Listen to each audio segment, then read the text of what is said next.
מזכירות לי ממתיני, את יפה בלב מדבר, נותנת לי את נשמתך.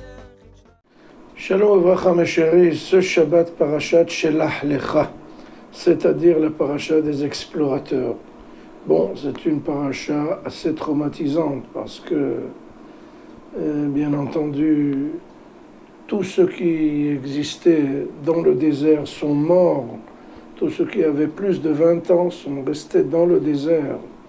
Et à cause de qui? À cause des explorateurs, parce qu'ils ont médit la terre, ils ont raconté que cette terre est, chas v'shalom, une terre dure et terrible et effrayante.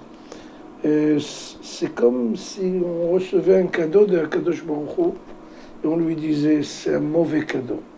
Parce que Akadosh Baruch Hu n'arrête pas de louer cette terre, il n'arrête pas de donner des compliments à cette terre. C'est sa terre. Eretz Hashem.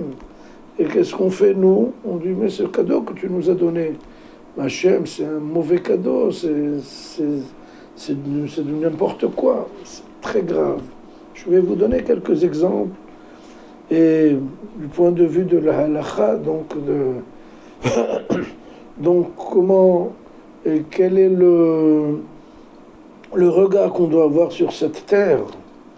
Par exemple, s'il y a une inondation, et cette inondation a déraciné des arbres d'un verger, les a mis dans une autre terre, dans un autre terrain.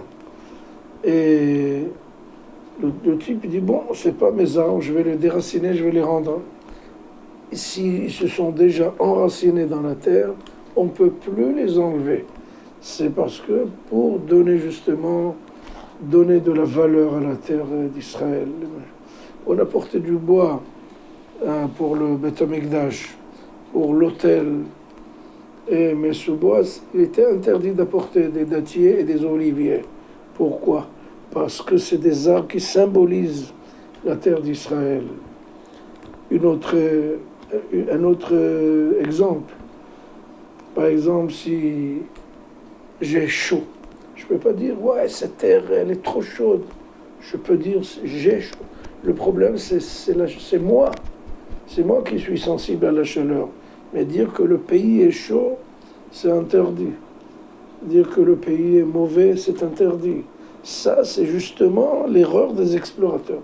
Pour la réparer, on ne doit jamais parler de la médisance, de dire du mal du pays d'Israël.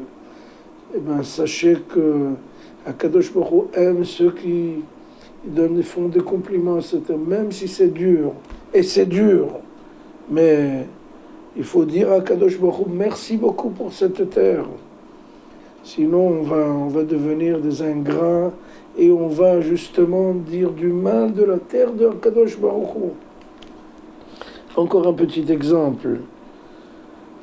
Et vous savez qu'il est interdit d'élever du menu bétail en Israël, c'est-à-dire des chèvres, des moutons. Pourquoi? Parce qu'ils rentrent dans les forêts et ils les dévastent. Donc pour sauvegarder la faune et la flore, eh ben, on n'a pas le droit d'élever du menu bétail en Israël. Et c'est ça, c'est une terre sainte, c'est une terre de toute beauté. On ne peut pas dire aussi, si j'étais en Amérique, il y a là-bas un panorama beaucoup plus beau qu'Israël. C'est interdit de dire ça. De dire, même les plus beaux panoramas de Suisse rappellent légèrement le panorama de la beauté du pays d'Israël. Donc la réparation de la faute des explorateurs, c'est tout le temps de dire du bien et de raconter de bonnes choses sur la terre d'Israël, Shabbat Shalom.